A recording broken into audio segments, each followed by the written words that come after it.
Good morning, শুভ সকাল জানাচ্ছি। এই মুহূর্তে কিন্তু আজকে শীতের সকালে সেই সুন্দর একটি পরিবেশ দেখানোর চেষ্টা করতেছি। আমি এই মুহূর্তে চলে এসেছি আমাদের শস্যের ক্ষেতে। দেখাচ্ছি শস্যের ক্ষেতে কিন্তু সত্যি যে শস্যের যে ফুলটা সেটা দেখতেই কিন্তু সুন্দর। আর সঙ্গে কিন্তু আমাদের কবি দেখতে পাচ্ছেন, কবি ক্ষেত, বাঁধাকপি, সেই কবি ছবিটাও কিন্তু দেখাচ্ছে। এই মুহূর্তে শিশির ভেজা সকালবেলায় কিন্তু আমি মাঠে চলে আসছি আর দেখানোর চেষ্টা করতেছি আমাদের এই শস্যা ক্ষেত থেকে শুরু করে এই কবি ক্ষেত এবং নাপা শাক আমরা যেটা বলি, সেই নাপা শাকটাও কিন্তু আমরা দেখানোর চেষ্টা করতেছি। দেখতেই পাচ্ছেন একটা গ্রাম্য পরিবেশ, এই মুহূর্তে শীতের সকালে সেই সুন্দর পরিবেশ। আর সঙ্গেই কিন্তু দেখতেই পাচ্ছেন তামাক ক্ষেত, চারিদিকে কিন্তু বিস্তীর্ণ এলাকা জুড়ে তামাক ক্ষেত রয়েছে।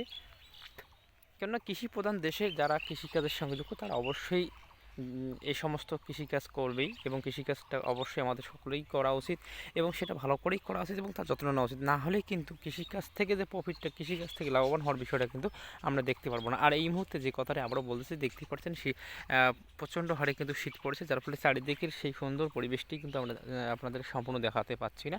এই মুহূর্তে দেখতে পাচ্ছেন ধনেপাতা। এই ধনেপাতা কিন্তু গ্রামের মানুষ তারা কিন্তু খুব যত্ন সহিত কিন্তু চাষ করেন এবং সেটা কিন্তু মার্কেটে বিক্রি করেন, যার ফলে অনেকেই কিন্তু সুস্বাদু এই ধনিয়া পাতা কিন্তু শহরেই কিন্তু শহর থেকে নিয়ে কিন্তু বাড়িতে গিয়ে রান্না করে খান। একটা সুস্বাদু কিন্তু টেস্টি কিন্তু এই ধনিয়া পাতাটা দেখতেই পাচ্ছেন।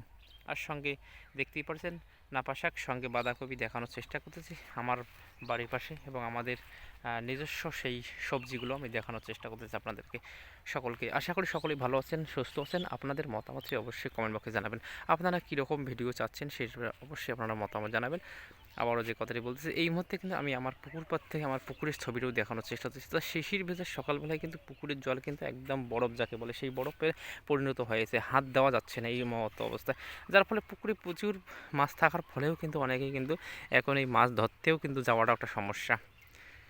দেখতেই পাচ্ছেন চারিদিকে শীত প্রচণ্ড হারে পেয়েছে, যার ফলে শীতের সেই প্রকোপে আমরা সেই চারিদিকের সেই সুন্দর তামাকের সেই সুন্দর পরিবেশটি কিন্তু আপনাদেরকে দেখাতে পারছি না।